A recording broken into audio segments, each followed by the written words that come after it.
You're here already. Hi, everyone. For those of you who are here already, welcome. We're going to be starting at the top of the hour. So you just have another minute or so if you want to grab that cup of tea or coffee. And we'll get going at the top of the hour.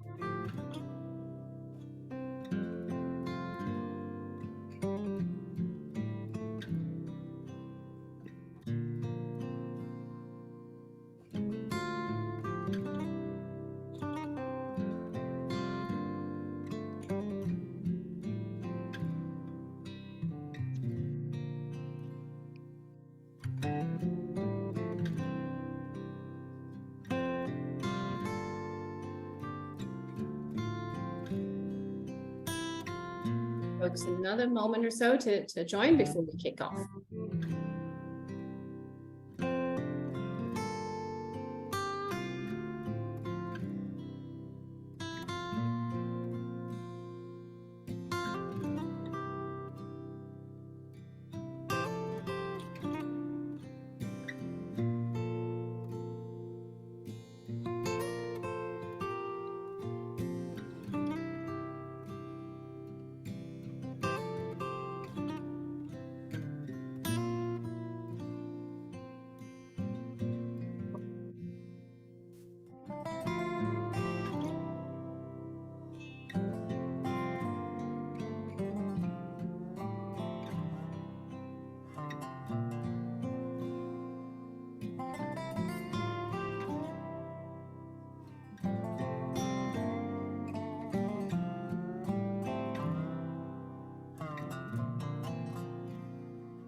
Okay, everyone, let's get started. I'm Jenny Omshohik, Business Development Director for Agencies and Media here at YouGov. I'm coming to you live today from Singapore. Here at YouGov Asia Pacific, we're the trusted partner of many of the world's top brands and agencies. And as your host today, it definitely gives me great pleasure to welcome you all to this YouGov webinar and what will be an hour for sure, discussion and ideas. I know I'm really excited to hear from the panel of PR and comms experts that we brought together for you today. So just some quick introductions before we launch into that, which I know you're all dying to hear. So joining me here from YouGov is my colleague Julie Harris, who heads up research for YouGov in Australia. Julie's team is working really deeply within the PR sector there. Happy to say Julie's also my partner for a number of PR initiatives in the region as well. Julie? Hi, everyone. It's fantastic to have so many people here joining us across APAC for the webinar today. Thanks, Julie. We'll hear more from you in a moment. And all our panelists are leaders in the PR industry, both agency side and client side, and bringing their rich experience in market, regionally, and in some cases globally, to bear on our conversation today. So going around the room, we have Amanda Goh from Chasm United. Amanda? Hi, everyone. Thank you to YouGov for inviting me. So after 2 decades in the comms industry, I founded my own consultancy to focus on leadership comms, purpose, and business transformation. Excited to be here. Thanks, Amanda. And next up, we have Andy Crawford from AltShift. Hi, everyone. It's lovely to be here. I'm Andy from AltShift. I have about 18 plus years experience in the PR world, both in agencies in the UK and Australia, working on some really big consumer brands. I'm excited to be here today. Thanks, Andy. And next up, we have Ginny from APRW. Hi, this is Ginny from APRW. First of all, thanks for having us today.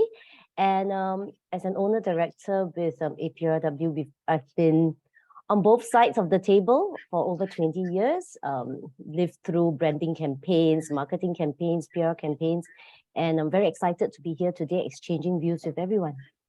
Thanks, Ginny. That's great. And next up, we have Damien Marwood from Heard MSL. Hi, everyone. So Damien from Heard MSL. Look, for the first 15 years of my career, I spent working in politics and working in-house. And for the past 5 years, I've joined agency side and been at Heard MSL, and great to be with you all today. Thanks, Damien.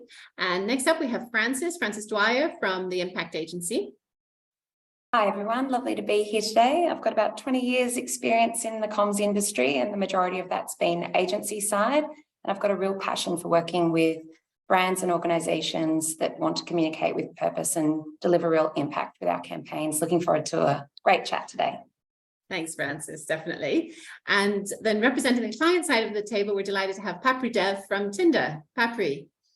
Hi, adding another 20 years to probably the 100 collective years that we have here on the panel. Been on the agency side for a very, very long time, and now working across markets in APAC for Tinder, heading communications. Nice to be here. It's great to have you, Papri, and everyone. Thank you all so much for your time today. So thinking about what we're going to be going through today, and I'm sure just thinking about as well, you know, how this came about. At YouGov, we work extensively with the PR industry. It's one of the really big spaces that we operate within, where we're working with our clients across the different types of insights that we provide.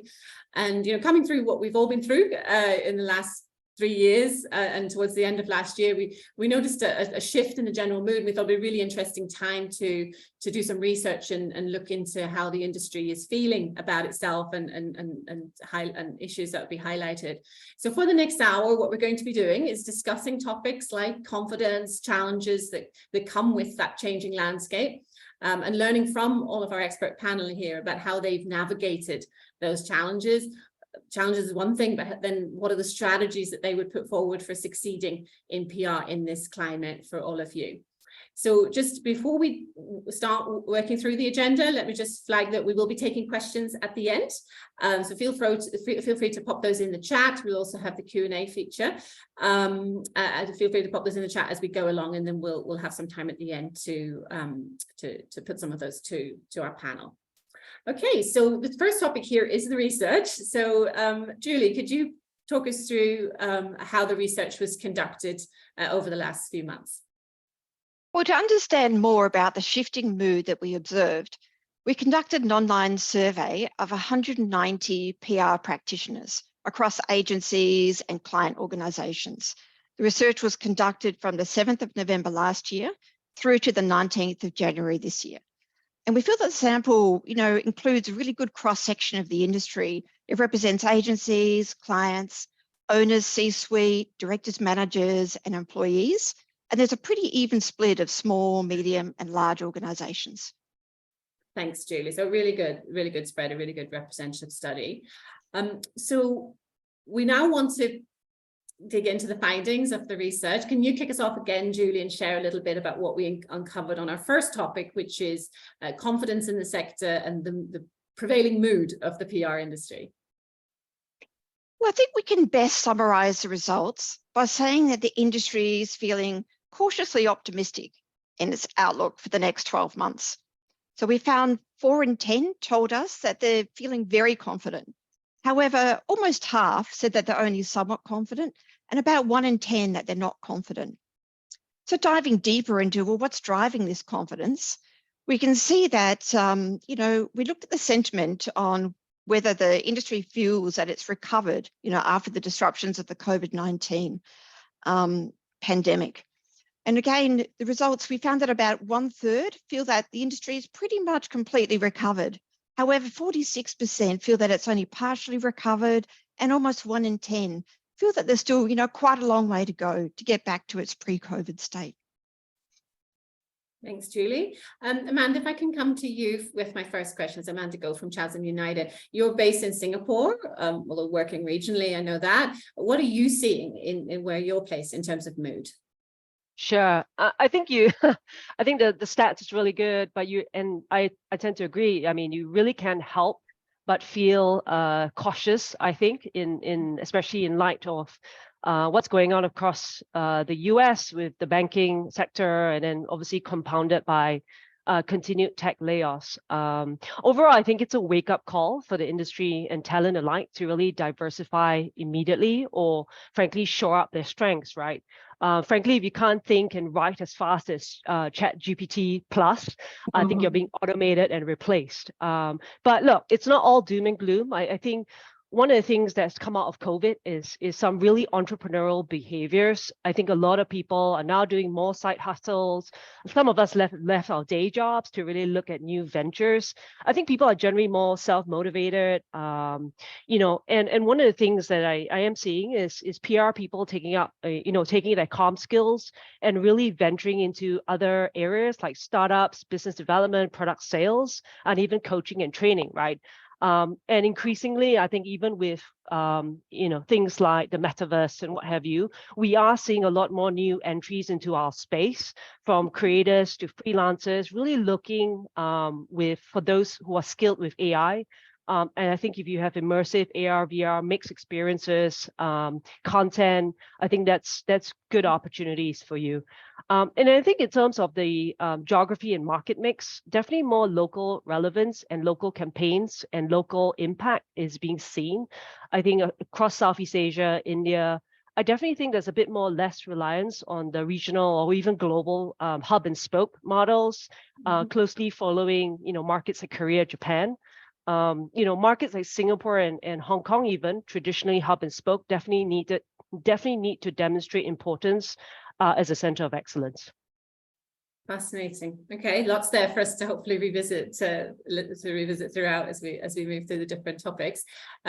Francis, bringing you in here, Francis Dwyer from the Impact Agency. What are you sensing from your colleagues and peers down under in terms of mood and climate? Well, I think it's interesting when we look at that sentiment in terms of recovery from the COVID years. There's certainly a sense of optimism, as you said, but also depends on how exposed you were. Amanda made the really good point about diversification. So if you had many clients, if your agency side concentrated in industries that were most impacted by lockdowns and restrictions, then obviously you're probably still, you know, limping out of that a little bit.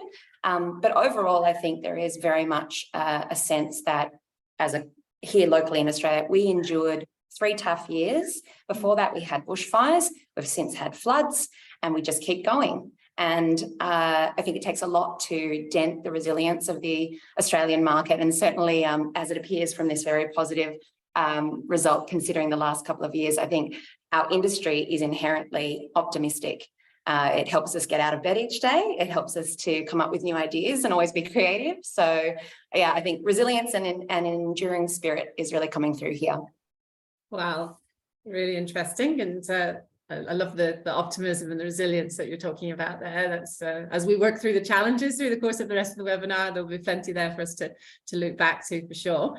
So moving on then and diving into the next, and what is really the backbone of this webinar step by step, is to look at, you know, what's underpinning that confidence and that mood. So to look at challenges, to what, you know, and looking at what folks are flagging up as issues that need to be overcome and addressed. So we're going to kick that off now with a little interaction.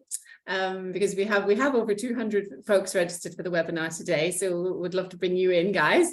So our first poll is to ask you, what do you think, our audience, is the #1 challenge for the PR industry right now?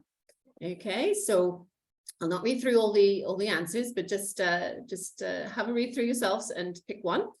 And yeah, well, hopefully this should go pretty fast.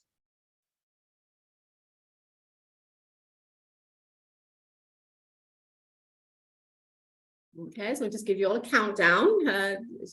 5, 4, 3, 2, 1. Okay, so I'll end the poll right there. So coming out on top is budget constraints, followed by rapid changes in technology, followed by difficulty in demonstrating ROI. They're all 3 of those actually quite neck and neck at 25%, 21%, 23% respectively. So I'll stop the sharing there and sorry, share results. Okay, so just let you all have a look at that very quickly. Okay. Great. So Julie, if I can turn to you then, we asked a very similar question in the research. What did we find out then in terms of top challenges? Well, Jenny, the results of the research really closely reflect the results of the poll. As you can see, the number one issue identified by the PR practitioners that we surveyed, budget constraints 65%. And that was followed by the rapid pace of change in technology and new media forms, demonstrating the return on investment and the impact of PR campaigns, followed by the skill shortage in the sector as well. And interestingly, while the top challenge for agencies was budget constraints, for client organisations, the rapid pace of change in technology and media was seen as the number one challenge. Thanks, Julie.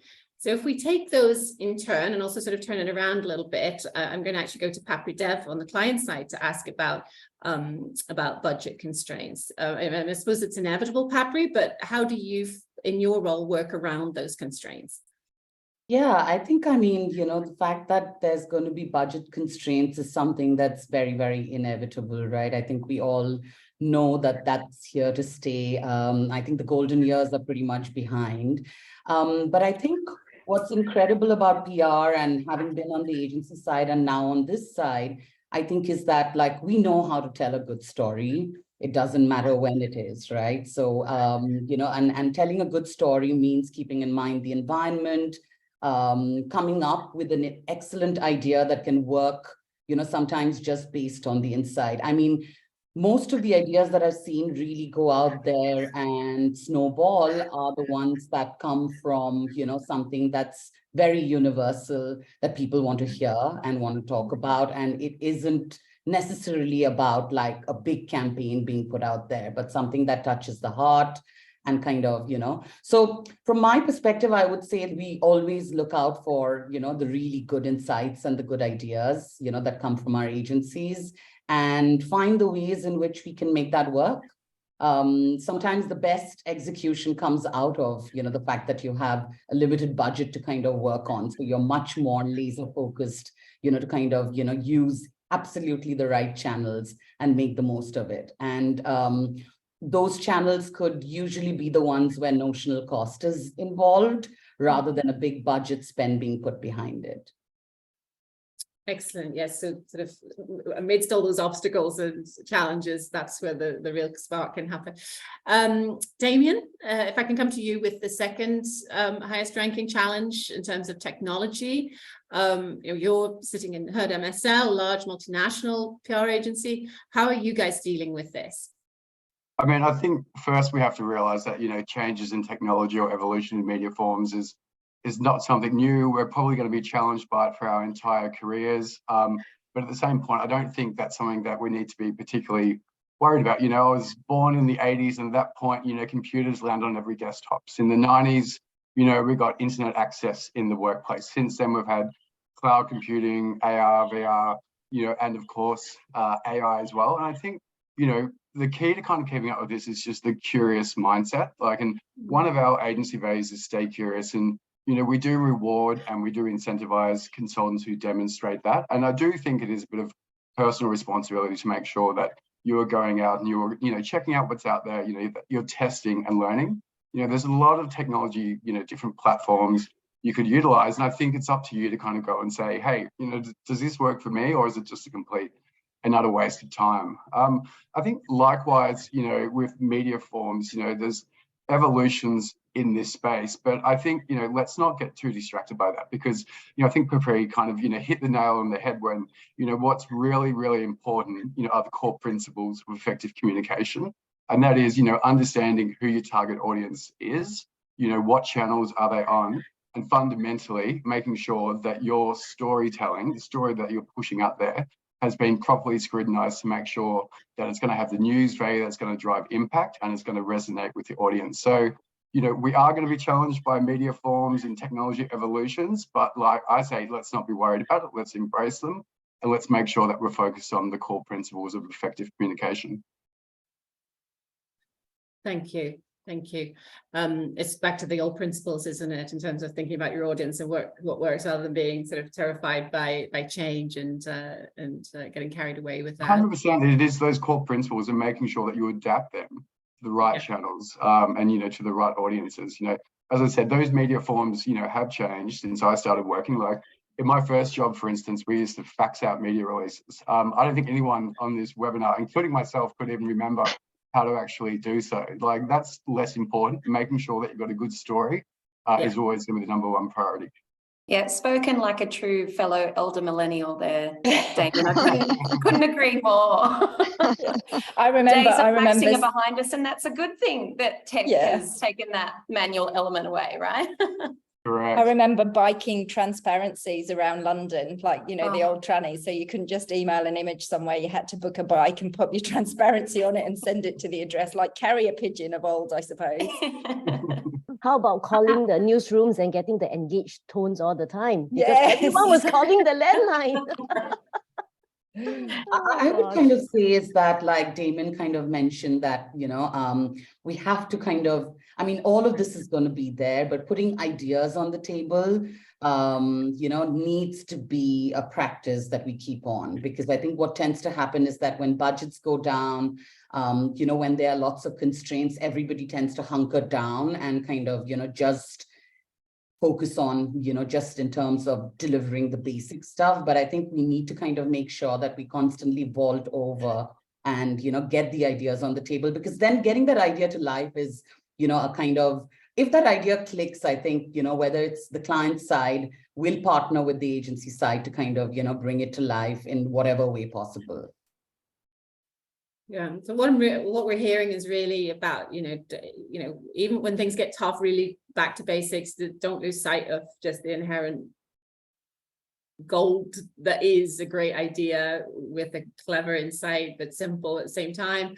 And, you know, to really think about the audience and not get bogged down in unnecessary detail and thoughts of, you know, change and how that's, you know, getting ahead of itself and forgetting about the core things. And Jenny, sorry, just one more point, because Papa kind of touched on it when she was talking as well, like the importance of having a really impactful insight.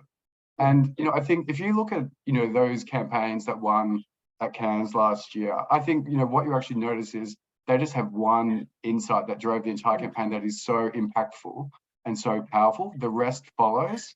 And that's what I really mean by just, you know, making sure you get your key ingredients right is the most important thing to actually focus on. Yeah, the funny thing is that, like, a great idea, usually, like everything that you see at awards is usually a PR idea, because like everybody wrote about it, right? So yeah, I think, you know, that's what keeps me going, you know, and being a part of this industry, honestly. But I guess that's what tech has brought to our industry as well, right? I think it is so much easier now for us to get information, to learn about what our clients are doing, what others are doing, to learn about what the latest advancements in our client sector is, how best do we address that gap in knowledge for our clients when it comes to addressing their audiences. I think the wealth of information that technology has brought to us for us to learn, and then to translate that knowledge into how then do we close gaps in communication for our clients. I think that has been one of the greatest things that has happened for comms professionals in the past 2 decades. It was so hard to find information last time. It would have been impossible to learn about robotics in the 80s, you know, on the click of your finger, you know. And you know, I think we've touched on ChatGPT, which I feel is going to be in every single seminar for the next decade. You know, I was researching for a BD pitch last week. You know, what would have originally taken me 5 hours, you know, took 5 minutes. So, you know, we just have to work out how can we harness technology, not just to produce great work, but to make our lives easier, because I don't think anyone in PR is complaining about not having enough work to do. Yeah, I think it gets a bit overwhelming as well, all of this tech. I mean, you know, you could be, you know, you could be like, there's so much that's happening, and how do I take all of it in? But again, I think I would go back to the fact that ultimately it's the insight, right? Yeah. And the idea that comes from it. And then it's about how you take it out. Thank you. Great. Yeah, it's really great to hear about, you know, coming back to basics, which actually takes us very nicely into our next challenge that we want to dive into a bit more, which is around talent issues and skill shortages, which was identified, of course, as one of the top issues. We all know PR would not be the only industry to need to address this at the present time. But Julie, what does this research tell us that we did recently? What does the research tell us about people issues in PR and comms, and, you know, basically, are people happy? Well, as we know, satisfaction is really important for, you know, retaining skilled staff, and obviously staff retention is, half of the issue may be in addressing skill shortage. So the research showed us that amongst those who responded to the survey, about 4 in 10 are currently satisfied, or are very satisfied, in fact, with a similar proportion, 37% to say they're somewhat satisfied. However, 1 in 5 told us that they're dissatisfied in their role with their current employer. So there's definitely a bit of room improvement there, for improvement and satisfaction across the sector. We also sought opinions on the most effective ways to address the skills shortage overall. So we really wanted to dive into what was the industry thinking about what were the best approaches and what's going to have the biggest impact. And the top 3 that were identified was improved pay and conditions, flexible work arrangements, and increased investment in training. Thank you, Julie. Some clear challenges there and some very popular solutions being flagged up. Ginny, if I can come to you with my next question, I think you can speak very well to this. When you're in hiring mode, how do you make the PR industry in the current era appealing as an industry to join and as a place to stay and build a career? I think it's interesting, isn't it, that we are facing the challenge of budget constraints, and then here we are having to offer better compensation, better benefits, better everything, right? I think it's a very interesting balancing act now that agencies as a whole, we have to maintain. But I think on one side of the coin, of course, the coin matters. But on the other side of the coin, I think what else as an agency we're bringing to the table to the young people who are joining who are into comms for more altruistic reasons, for more self-growth and purposes. I think that's something that we can do better at. And I think that's something we strive very hard to address as well at APRW. So I think one of the first things that our talents need to see is that even as we're having this seminar, addressing the challenges, navigating the changes, right? It's not all doom and gloom for the PR industry. We need to let them see that we continue to be in a state of growth. Our own optimism is important, right? And our ability to see the future for the industry, even as PR becomes more liquid, as it gets reshaped with technology, with global changes, with speed, with expectations, they must continue to see the future of PR. Next, I think the core thing in seeing that future is how then do they grow? How then do they continue to grow? Because I think everyone, even for the youngest fresh grad there is out there, they see the changes as something impacting them. Because I think for a lot of the young people today, when they come out of college, when they come out of their university with their degree, they worry about relevance. So how does your company then help them to continue to grow their knowledge? They come in with a foundation in PR, academically speaking. We show them how they can then grow this into solid practice and give them a course of development that they can continue to hone their professional skills. So while it takes some ownership, like Damien has pointed out, I think at APRW, what we have focused on is also building a growth program for them. I think grow is very core. Being able to grow is very, very core to the ethos of APRW. So we have actually quite a number of years ago built a program for graduates to grow with us, and this continues to evolve. In fact, we recently had a huge transformation sort of get together with the senior leaders and with the middle management to see how can we continue to grow not just our young entrants, but our middle managers as well, our senior management as well. Because I think that is something that we need to commit to continuing this mode of growth that the industry is facing. Yes, I think another constant dialogue, isn't it? Sorry. Another point is, and I think everyone in the webinar would agree, our work is not easy. I think on days it can get us very, very down because we get rejections. We get no's. We get told that our campaigns may not be good enough from the client's perspective. We get told by journalists that the story doesn't fly, despite all the research that we've done. I mean, we can do the best work and give the best idea, but someone somewhere may not totally agree. And that gets to us. And I think it's very important that there are other indicators, there are other celebrations, there are other results that we should always remind our people to celebrate. Did I get a complex message across for the client? Yes, I did. And today I celebrate that. Did I get my story featured when it's a story that the client really wanted, but we knew inherently was weak, and we worked at it and we made it interesting for the journalists, we made it interesting for the media, and it came out. And I take that back to my team and I celebrate with them, because I think that joy must come through our work. So I think while we are going to talk about measurements later, inherently as a team, inherently as an agency, we need to be able to recognize the qualitative results that we could celebrate internally all the time. Different things to measure, different ways to have that continual conversation about the career that folks have embarked on and how to build that. Andy, thank you, Jenny. Andy, if I can come to you next, flexibility is here at 54% approval rating. A few years ago, obviously, it was a very small percentage of people who said they needed that benefit would have had experience of flexibility per se. Post-pandemic, is that now a hygiene factor that we're looking at with that?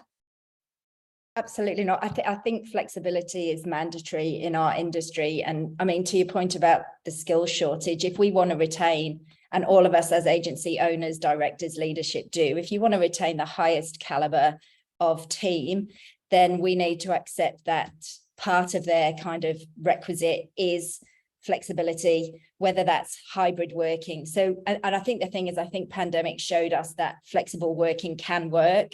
That mix of being at home and being in an office, the mix of flexing hours. As an agency, we always offered the flexibility to flex hours. So if you're an early morning performer, then you can start at 7 and finish at 3 or whatever it is. That's now obviously been extended to, higher demands, I suppose, for flexibility.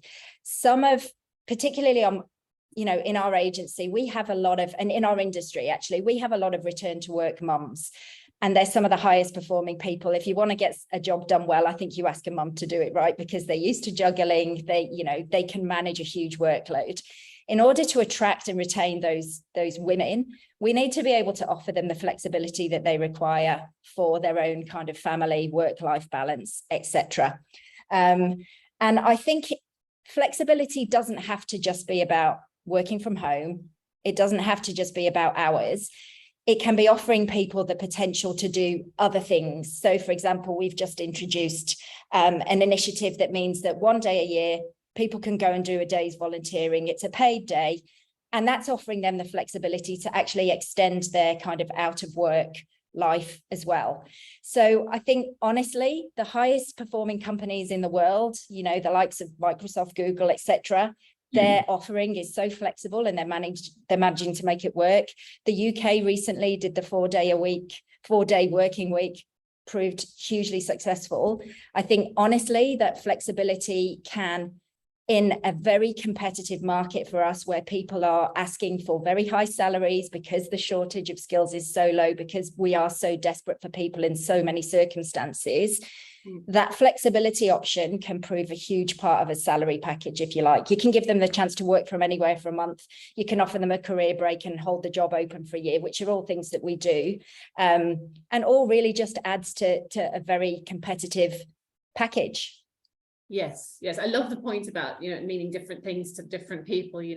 Us moms need different things to people who are trying to take additional degrees or whatever.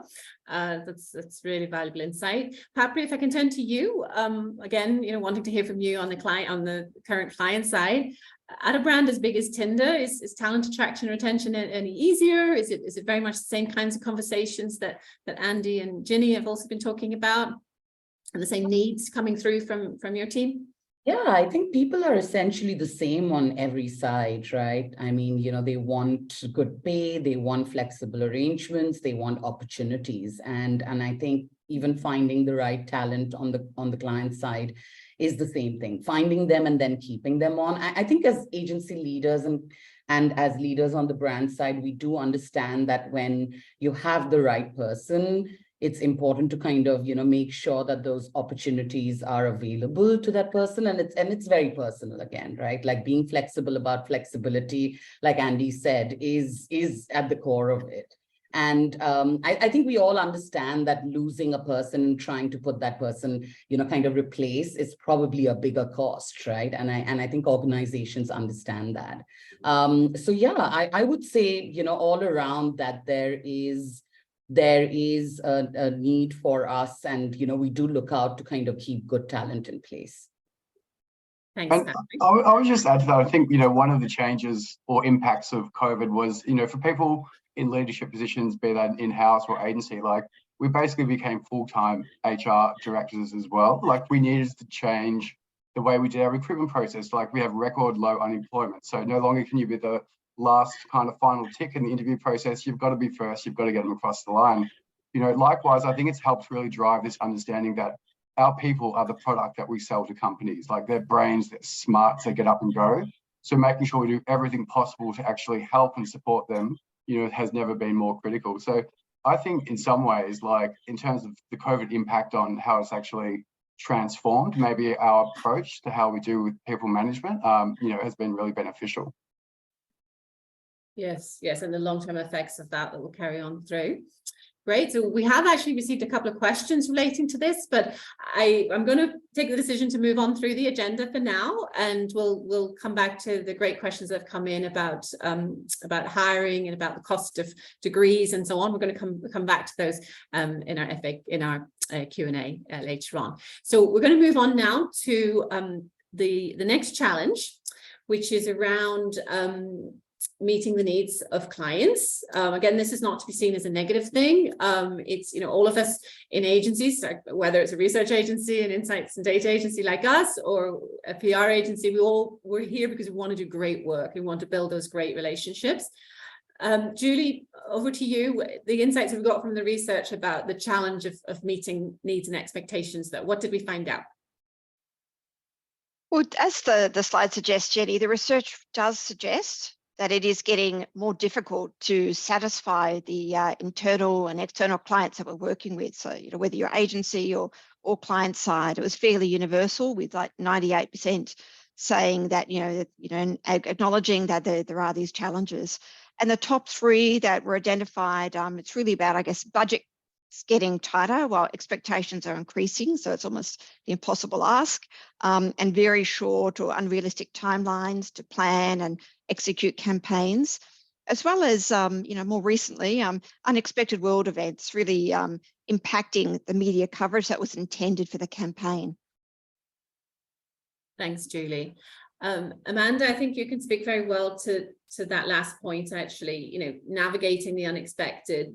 The last few years we've seen and we're still seeing, right, so many massive world events that are of course likely to have an impact on PR of all things. Talk us through a little bit about how that plays out in real time. Yeah. So maybe in real time, let's talk about what's going on right now in terms of Silicon Valley Bank, right? I'm watching it with great interest. There's so many learnings from a comms perspective. I think what would have been just basically the bank telling the market was raising cash, basically spooked the investors and customers, right? Especially after the closure of Silvergate banks just the day before. I would say one of the key learnings is don't be tone deaf, for sure. And I think customers don't owe you their loyalty, so don't be arrogant. One of the other things, interestingly, I think comms didn't have a seat at the leadership table. So I think, if anything, definitely keeping very close to the leadership on that, whether it's finance and legal, and making sure that the importance of stakeholder comms, as well as stakeholder management, was going to be important. And I think where possible, communicate early, fast, and often. And one of the other things is, I guess, making sure that you watch where the actual conversation was happening. It was not, frankly, in the mainstream media. Yes, it was being covered, but the tech community, the tech founders, the startups were all on Discord, were on their own DAOs. They were across social media. That's where the panic was actually spreading. So I think from an unexpected perspective and challenges perspective, making sure that you know where the conversations are happening is going to be incredibly important, and just be in crisis mode all the time, right? Because I think if you don't think of the different scenarios that will hit your campaigns from the onset, you will likely fail, and from the very unlikely to actually happening and being prepared for that to actually happen. On an upside, the other thing on unexpected was obviously Michelle Yeoh's win at the Oscars. I thought that was really interesting for marketing and comms. I've seen all the brands from Dior to Harper's Bazaar to KFC to Starbucks. I'm sure Tinder's on it, but I'm not sure. But Michelle's obviously made a lot of brands be very nimble and really react in the moment in an authentic and local way. Just to call out for because she's Malaysian, I really love the campaign with Julie's Biscuit. I don't know whether you guys saw it, but it was such a rapid transjacking of the news. They rebranded all their products from Julie's Biscuits to Michelle's Biscuits, from a Malaysian name to a Malaysian icon. So I think that was really simple, but really memorable. Lovely. I'm going to go and look that up after this.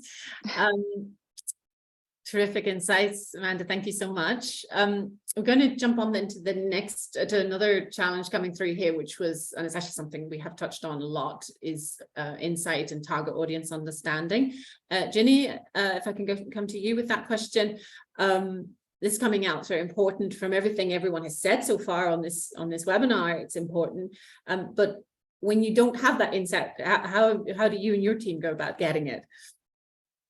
I'm quite surprised at this finding, actually, because we are sitting in a YouGov webinar and you are like the font for all things research, right? And I was like, what is happening here? You're answering a survey and saying there's not enough information. I'm like, okay, that's interesting. But okay, jokes aside, I think Amanda, really, I truly agree with you.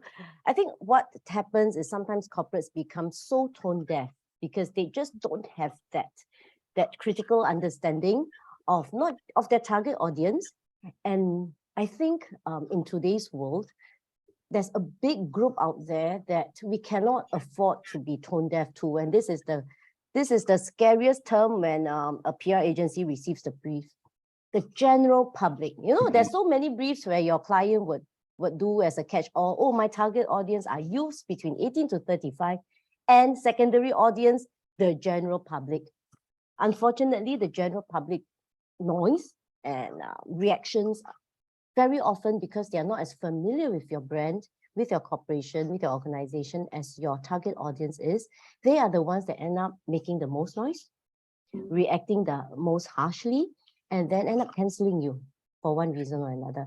And I think that's something like Amanda said, we cannot be ignorant of, especially as communications professionals, especially when we bring that bad news to the C-suite. So I think that one of the very basic things that we always do when we are told of target audience, when we are told of needing more insights and things like that, our secondary research starts, whether it's about social listening, whether it's about reading up articles about what concerns my target audience now, whether it is pulling up an existing piece of research on, say, YouGov, on my target audience, what are their likes, their dislikes, what they feel about your product group, your product category, your service category.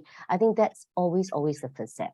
Then we can identify what it is that I need to delve deeper into. And we do this even at proposal stage, because we think it's important not to go on assumptions. I think research at proposal stage is so important in gaining that insight so that I can give you the good idea, the great idea, the correct idea that would drive your message ultimately for you. And that's when we would jump into focus groups. They could be focus groups, they could be interviews, they could be a quick Google survey, or they could be something on YouGov that I run for 2 to 3 days, because I need those more analytical insights for more complex messaging, for more complex audiences, for smaller demographics, for example. So we dive into that and then we put that insights together. And these have given us great start points, whether it's for an existing client or whether it's to propose a new campaign that, my client might not even have asked for, but we felt that it was important, or whether it's for a new brief. I think gaining the insights, reading widely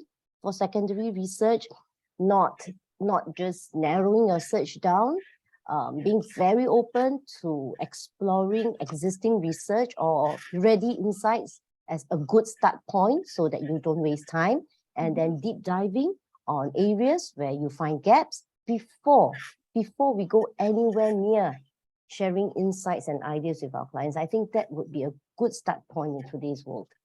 Thanks, Ginny. Yep. So quite a lot of approaches there to map out and tools at your disposal as well, which is great. And I'm sure everyone has their approach. We can maybe come back to that from some of our other panelists in the chat later on. One more question on this topic. Papri, your client side, I keep saying that. It's, meeting demands, having clients, of course you have your internal clients. How do you manage to thrive amidst those demands? Before I kind of tackle that question, one of the things that I wanted to say, and based on what Ginny said, which is like about doing your own homework, right? But I think what I crave the most on this side is having a team on the other side that is willing to challenge me, right? So I can put a formal brief on the table, but I think what's very important to keep in mind is it doesn't matter how young you are on the team or how senior you are, ask the questions. I worry when I give out a brief and, I don't get 100 questions around it, right? As to why do you want to do this and what's driving it and why do you think this is going to solve the problem? And finally, I think in a lot of cases, you might find that conversation leads to both parties finding out that actually the problem we need to solve is a completely different one. So I would say again, have the conversation, be brave to ask the questions, right? All of that really matters and tends to then kind of, take us over some of these challenges that we see when we are planning, because it gets to the root of what we need to kind of solve. I think being not transactional. And I think that's one of the dangers in which the industry is probably in from both sides. The clients transactional because they're trying to get briefs out there and get the job done. The agencies are transactional because you need to operate within a certain limitation and kind of get the job done. Just keeping inside the fact that that probably doesn't solve for what we're looking for is probably a big part of, what will help us get past this. I think from an internal perspective, what I would also say is that yes, it's demanding. C-suites are demanding a lot more in terms of, and for us as well, it's about breaking it down, deconstructing it, making sure we actually can arrive at some realistic things that can be done, right? Because, there are unreasonable kind of, conversations out there, unreasonable demands of agencies. And I think it's important for, a partnership between the agency and the client to figure out what actually can be done. Right. And what's realistic in terms of, what can be achieved. But I think the baseline of that is courage to have that conversation, right? And to take it forward. I think courage and ideas and questions coming through there, Papri, and everything you've said, which is really, straightforward and insightful, definitely very valuable advice. So I'd like to move on from there now to our next challenge, which is, I think we can say, Julie, the related challenge of the ever-present budget constraints and that senior management buy-in, which is sometimes quite elusive, right? Can you talk us through that a little bit? Well, when we were looking at budget constraints and including that in the research, we sort of hypothesized, well, what do we need to understand? And we think that it could be being driven by a lack of understanding by decision makers, people holding the budget, about the role of PR in the marketing mix and the challenges as well that practitioners have in proving, the impact that the PR campaigns are having definitively. And the research really appears to support those hypotheses. So we found that just 1 in 3 of the people that we surveyed believe that senior business decision makers' understanding of the role of PR is very good, with the balance believing, there's a definite gap in their understanding of its impact and role. There was also universal agreement, 97%, agreeing that, yep, there are challenges in being able to measure and prove that return on investment from PR campaigns. Thanks, Julie. Damien, to you on my next question. Huge numbers there, obviously, in terms of the perceived lack of appreciation for the impact that PR can have, and understanding of what it is. How have you tackled that with the C-suites that you work with, and in your current role or previously on the client side as well?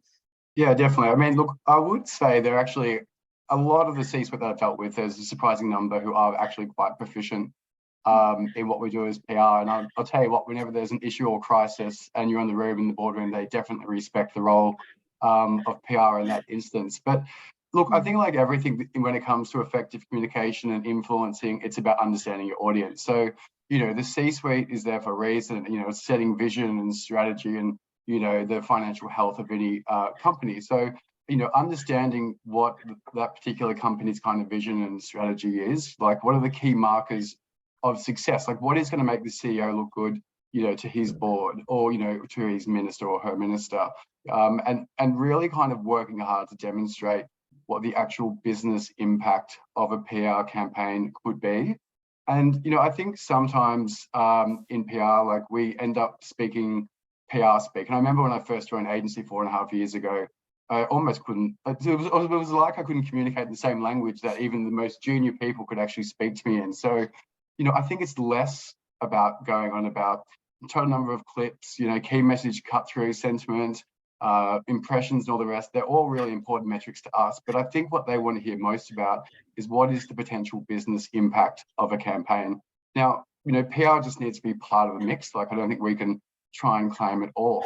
But if we can demonstrate to them, for example, that, we anticipate this campaign can help reach 20,000 new subscribers with the potential to generate X amount of revenue over the course of the next 12 months, that's going to be, a lot more impactful. And, we recently did a campaign for a client. The objective was to get 50 Australians on board for this new experiment that we're looking to run, a social experiment. And we did the PR launch and we ended up with over 1,900 people. So, I guess just ask yourself, what do you think the most senior business leaders cared more about? Like, is it the total number of clips and the positive cut through, or is it the fact that we achieved 40 times the amount of signups that we aim to do? So I just think we need to be, resolutely focused on speaking, in a language that the C-suite understand and effectively, leave the PR marketing speak at the door. Thanks very much, Damien. Andy, would you echo that? What do you Yeah. see really works? Yeah, 100%. I think the key thing is right from the outset, what we've seen working is it's matching your KPIs to your business objective in the first place. So frustratingly, sometimes we still have clients that want to know what the equivalent advertising cost or value would be, right? Which is such an archaic way of doing things because you're plucking a number out of the air, timesing it by a random multiple, and it actually means nothing. And as PRs, we would be without integrity if that was a figure that we were still using, right? Whereas if you're, as Damien says, if your business objective is, yes, they do want to see 20 pieces of tier 1 media, then your KPI has to, indicate immediately that you're going to get those 20 pieces of top tier media, who those pieces are going to be, etc. But as Damien said, it can be a raising of brand awareness. Well, at the very outset, you need to come to a collaborative conclusion with your client, what that looks like in real terms. So is that your name is mentioned 10 times in an article, or is that there's more seats to your event, or whatever it is? I think it's just, Papri, I love the way you speak. You are the biggest cheerleader for PR. And honestly, if one thing would work, I think that it would be every C-suite spending a month in a PR agency to understand what the role of PR is and what we actually do. But in light of that probably not being able to happen, I'd say it's just collaboration right from the outset. What do you want to achieve? How are we going to achieve it? What is that magic insight that is going to give us that story, that program, those tactics? And what are we being measured on? And let's smash the objectives.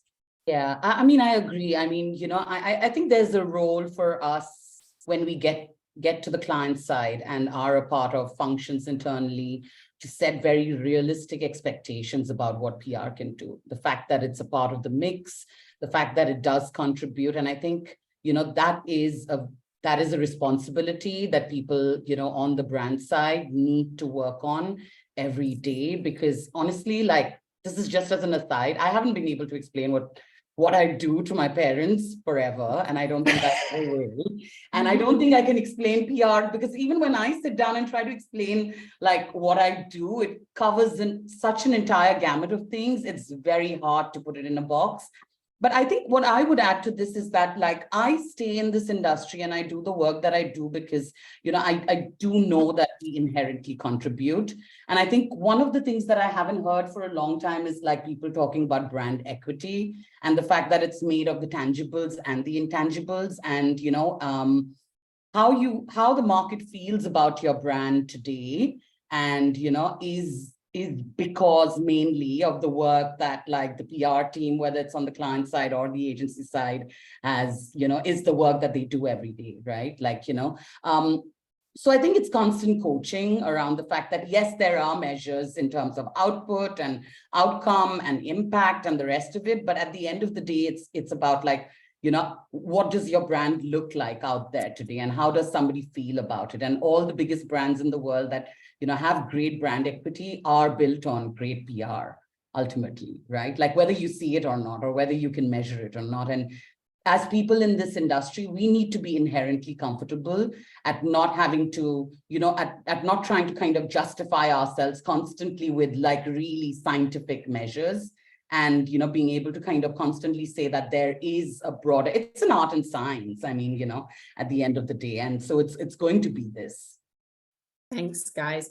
And I really wish we had 2 hours for this discussion. And I do want to keep a little bit of time for questions later on. So we're going to move on now to our next poll, actually, which is, if we can just bring it up. So our next poll is to ask our audience, what do you think is the #1 challenge of measuring the impact of PR? So we'll just take this very quick. Just launch it.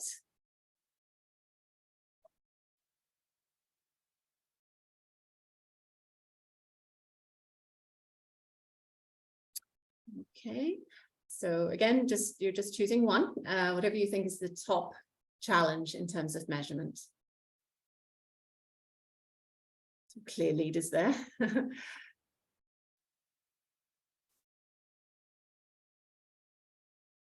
Okay, I'll give you my countdown again. 5, 4, 3, 2, 1. Okay, so coming out on top is lack of reliable metrics benchmarks. Then we have lack of understanding of what to measure and how, and close behind that we have metrics that can focus too much on quantity over quality of engagement. Julie, again, very quickly, what did the research tell us about these same challenges? Well, there seems to be quite a good overlap with what the poll found as well. So the top 3 challenges identified by the people who completed our research survey, isolating the impact of PR from other elements in a brand's marketing mix, because sometimes I guess they're working to the same effect, a lack of reliable metrics and benchmarks to be able to use, and metrics focusing too much on like the quantity and counting what's happened rather than sort of the quality of engagement and the impact that the campaign has had. Thanks, Julie. So over to our panel then in combination, demonstrating ROI. I mean, we've spoken already about, having that collaborative discussion about what the metrics should look like and so on, but any very quick tips on that one? I think what's missing from this conversation so far is the fact that there are times when there's really nothing to measure. Let me give you an example. If something's brewing, let's say there's a potential data breach, or there's a data breach, and I need to inform my clients, I need to inform my customers as the brand that something has happened to your information. Nothing too serious was compromised. Does the C-suite or does the finance team or does anyone in the management team say, hey, let's bring in PR and say, and examine how we should be communicating with our stakeholders? What's being written, what's being said, are we assuring them well enough? And when PR is brought into that room and delivers our strategic counsel, does it then result in a situation where, hey, you know, nothing big came out of it? We had the individuals who had come back to us with that concern, but it didn't blow up. How do you then measure that? How do you measure Jenny, the value of what you brought in as tone of voice, right? Yeah, start with Francis. No, I was just going to say, I couldn't agree more. Some of the greatest campaigns that our agency has done over the years are the ones that kept our clients out of the media or that protected them at times when they were looking threatened by new information or new entrants to their market. I think that the recent cyber attacks in Australia, I think, have definitely put the importance of strategic communications and PR back in that boardroom, back at that C-level. What we need to do is consider what Papri said. We need to counsel our clients about the fact that this discipline is not something to be broken into pieces and counted and measured like it's coins or like if we have more on this side, it's more valuable than this side. There has to be an element of behavioural science considerations. There has to be an element of influence, reputation, credibility. We know that the cost of a crisis can be exponential. It's like an insurance policy, having an excellent communications program that continually and consistently communicates with your stakeholders, with your target audience. So I think a nice marriage of hard metrics that give your client a yardstick and create benchmarks from campaign to campaign, but complementing that with strategic insights and recommendations that have, you know, more depth and more meaning than a couple of numbers on a dashboard. I love that metaphor of an insurance policy. That's total gold. If we have more thoughts on that complement and build, otherwise we can move on to the Q&A. I think we've had quite a few questions come through in the chat. Anyone else want to just weigh in on the ROI topic very quickly? I know we're just past the hour, which we apologize for. We've just had so much great discussion. No, Jenny, I'll just quickly say, super quickly, look, I do think demonstrating how this aligns with business objectives is always helpful, but I guess more the point, whoever actually solves this challenge of successfully measuring return will be a very, very rich person. Definitely. Okay, so I have a few questions that have come through. So let me ask, first of all, let me see which one we'll go with first. Is the whole industry looking at the hiring of overseas talent versus local? Is this a sustainable short-term strategy for dealing with skills shortage? Anyone want to weigh in on that one? I'm more than happy to. Oh, sorry, you go. I was just going to say, I don't think it was an issue for the last 3 years because we couldn't go anywhere. But I do remember the before times and reading the tea leaves at the moment. You know, a lot of people, especially younger consultants, are looking to go overseas from Australia to other markets. So I think there's naturally going to be, you know, a brain exchange, as there always has been with other markets. So you'd be silly to not be considering it as part of your talent mix, but it's certainly not going to be a silver bullet if you're challenged by finding people at the moment. Okay, thank you. There are some questions about AI, but we have spoken about that a bit already. There was a question which I'd like to come back to you on, Francis, actually, about, you know, in our industry, it's all about pitching ideas to clients, some of which are unbudgeted and are unplanned and unbudgeted. How do you get those kinds of things over the line with the C-suite and senior management amidst all the challenges around budgets? And anything from you on that one? I think we really need to respect that today's CEO or MD is facing an extraordinary complex set of challenges. It's not a singular, siloed approach where he or she has to care about a particular department at a time. Everything overlaps.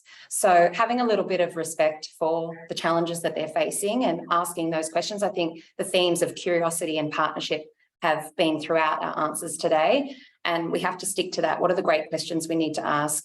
And then how do we use our own understanding of communications and our own expertise to then advise on how to move forward? So not walking into the room with a definitive idea that you want to pitch, but walking into the room with an idea that you think has potential, and then listening to understand how that idea can work for that client, I think is more important than starting with a creative idea. I think that the creative idea should come from the inside, as we've been saying earlier today in the discussion. Thank you, Frances. Another interesting question here, I think, which speaks to the the work-life balance and flexibility topic, saying about paid volunteer days and so on and so forth. It's all very well and good, but how do people in reality step away from the challenges of the day job without any judgment from others? Any comments to that one? I think that was obviously something that I talked about in my flexibility answer, that I think for us, because it's a kind of national initiative, it has kind of been accepted that, this would be easier if you're in a bigger team, right? So that there's always going to be somebody that you can pick up, who will pick up your workload or whatever it might be for the day. I think the important point to this one is there is a real merit in enabling employees to go out and do these things that fulfill them mentally, physically, etc. And so if it means picking up extra for one day on an annual basis, it really shouldn't be an issue. And I feel like if it is an issue, then perhaps the kind of time management or client management or business management is maybe not in the right place. Because I would certainly encourage people to go out and have whether it's a mental health day or whether it's, that day out volunteering at a group of their choice, because ultimately your boss, your manager, whatever, is going to reap the benefits of that. Yeah, and that's why you've created that policy in the first place. Exactly. To really drive that home. Absolutely. Great. Okay. We also had a question again about the people side of things, very much so, as people industries. No surprise I'd have so many questions on this, but the cost of communications degrees, the cost of going to university is obviously rising in just about every country. Is that having an impact on the industry's talent pipeline, directly or indirectly? Andy, would you like to take that one, or Amanda?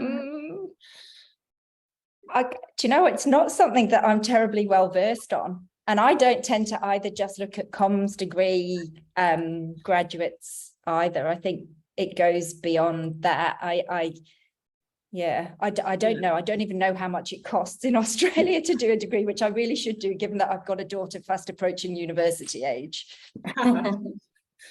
I actually, from our side of things, we're exactly the same, Andy. Like, so many of our consultants don't even have a comms degree. They come from different sciences.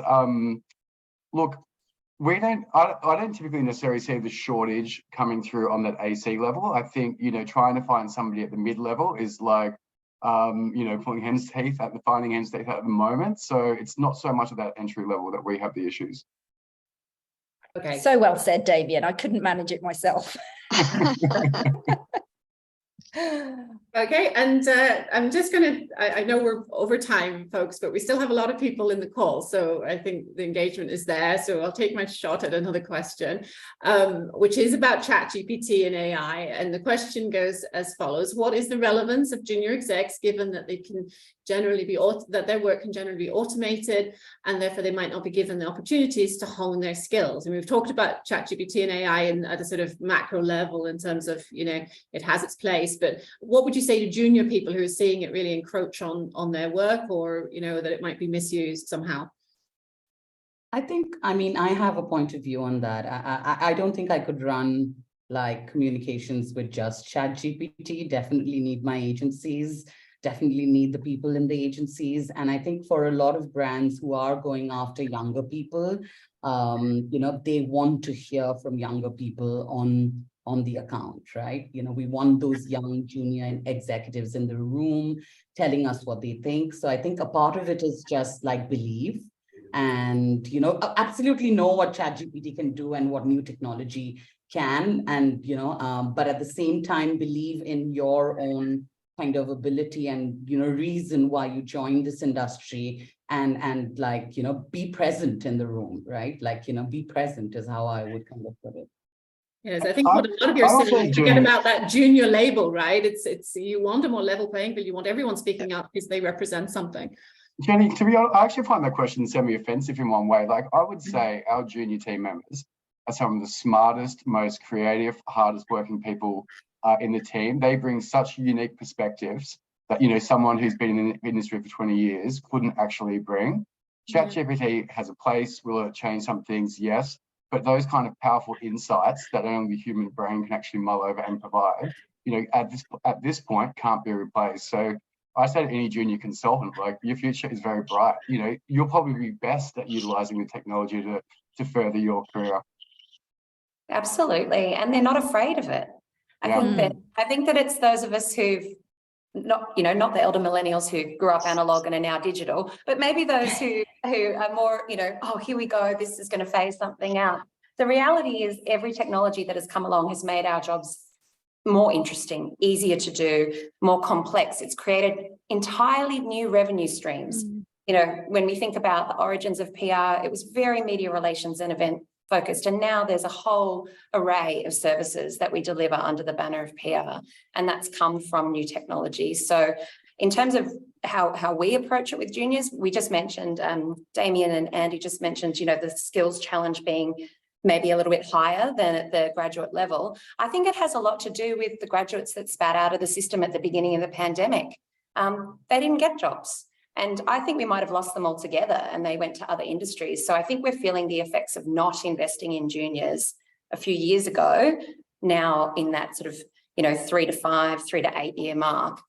They might have bounced out of our industry altogether. So maybe it's time that we need to do a PR campaign on the PR industry itself.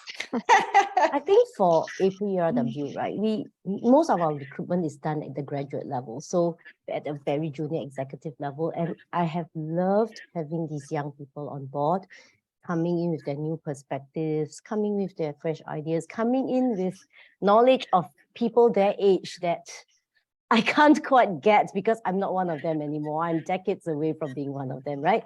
And I think that's very important. I think the cut and thrust during their brainstorming, during their idea generation, is something that AI will not be able to replicate. No doubt, like you've said, right? AI has made their job more efficient. You know, it has made trawling for information so much easier.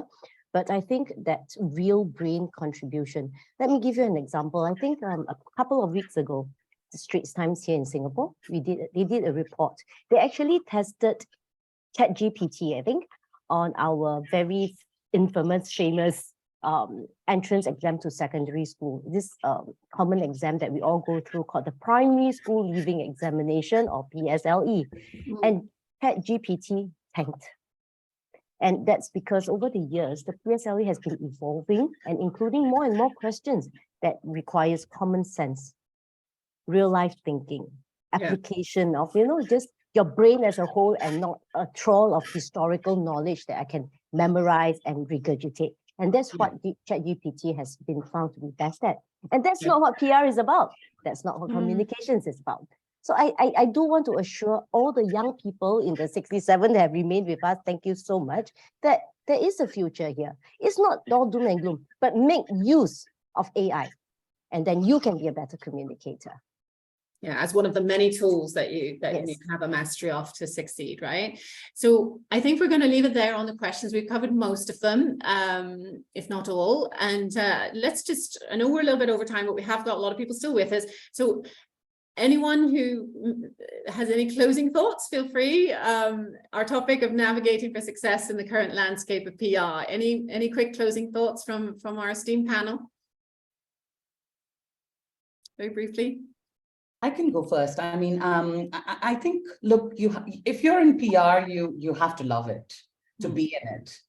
For as many years as like probably this entire panel has been in, right? Like we stick on because, you know, we love the job that we do and because it allows us to be many, many different things. I think PR is kind of, a profession that allows you to kind of explore, if you're on the agency side, so many different, kind of brands, so many different industries, categories. You need to have a love for knowledge. You need to kind of, hone your research skills. You need to love people because you have to pitch stories. You need to be a storyteller because you need to kind of, bring an idea to life. So I think it's kind of a labor of love. And, it comes from practice. So if you're very young and you've just joined, just keep giving to it every day, right? Like, the rewards are there, like Ginny kind of also mentioned, in small things as well. As you achieve a story or a big brand campaign. So I would say just stay in there, hang in there, and carry on through this phase. Yeah, and endless possibilities. Yeah. Yeah. I would just add, my closing, thought, what I think people should focus is stop focusing so much on your weaknesses and focus more on your strengths. We can do all the L&D and training to improve our weaknesses. And I think what you'll see is incremental improvement. But if you actually focus on your strengths, take the time to understand what are your strengths, how can I amplify them? The impact that you're going to make will be far greater and you'll grow at a much faster rate. So, and it actually helps for a more, happier work-life balance as well. So less focus on weaknesses, more focus on strength. Thanks, Damien. Great sound bites here. Any other? Yeah, I would just want to say, I guess, especially addressing the mental health well-being, I would say one of the things is have different types of people in your life to help you. I like to say at least 5. A mentor. I think any of the panelists on the phone, I'm sure would be happy if you reached out. But do have an executive sponsor in your own company. Have a peer review. Have a reverse mentor as well, right? I love talking to my junior folks because I always learn new things and all the time, especially about technology and how to use it. The other thing I would say is don't be afraid of the technology. I think it's quite clear coming from our panel today. I would say the technology is there to enable your storytelling, your ideas, the comms. Use it and play with it, because I think the more you can automate what you do, I think the more you'll be able to find other avenues to grow your career. And then the only thing I would say, was change your career role every 3 to 5 years, and train and retrain. That's the only way you're going to get, I guess, progression and excitement in your life and careers. Great advice. I love your little list of 5 there. I've written that down. I'm going to take that forward myself. I've got 3 final thoughts, and they're really just themes that I've picked up in the discussion today, and they really correlate with some of the values we have in our agency, and that is be curious. It will always serve you well in your personal and professional life. The second one is connection. I think if anyone is thinking about whether or not PR is the thing for them, if you crave and value human connection and connecting audiences and messages and shifting mindsets, then this is definitely the industry for you, and there will always be opportunity. And then the third one is commitment. I think that being sort of driven and hungry and having sort of a tenacious want to deliver a result or create a relationship with a stakeholder is something that really helps in this industry, certainly agency side. So if you're a proactive, driven person, doesn't have to necessarily be ambitious, just someone who really likes to see things through, then that will serve you well as well. Brilliant. Andy, can I come to you next for a closing thought or 2? Yeah, I have a very brief closing thought, which is something I find myself telling teammates on a fairly regular basis, and I'm sure everyone here will appreciate this, which is it's not PR, it's PR, it's not ER, and I think that stands everybody in good stead. My final thoughts, I think relate very closely, like Francis' final thoughts were related to her agency, very much to the values we hold very close to our hearts, is to be bold. Be bold, like Papri said, ask the questions, give your ideas, throw your thoughts around, be bold to learn, be bold in looking at new ways to do things, right? The next one is, of course, grow. Very, very close to my heart. I drive growth within the agency, and I think that's something you need to be constantly on top of to grow together with your team as an individual. and in your mental well-being, whether you are chasing voluntary work, whether you are building a family network of support, I think do grow in that area as well. And most importantly, we must continue to love what we do. Pepe, I love what you've been saying throughout the whole webinar. You must love what you do. You must have fun in what you do. Roll with the punches, enjoy the success, and just have fun. So I think that's my 2 cents for the team. And that's a great way to round up. So I love the closing thoughts. I love the advice from, from all of you with, 20 plus years and almost in the industry, and such positivity and belief in growth and what can be done in this trade and this craft. So thank you all so much. So we are well over time. I thank you to all the many people who are still on the line, but we will wrap it up there. And look, on behalf of Julia and myself, I just really want to thank all of our amazing panelists and the generosity of the thoughts and advice that they've shared here today, and of course to our audience as well. I hope everyone's taking away such great strategies and advice for how to navigate in this landscape. And of course, if anyone would like to discuss anything they've heard today, or even, to tap on Julie and myself and our colleagues to help figure out anything in relation to what's been discussed, even to have, say, some training in how to go about conducting research for PR purposes, then please do get in touch with us.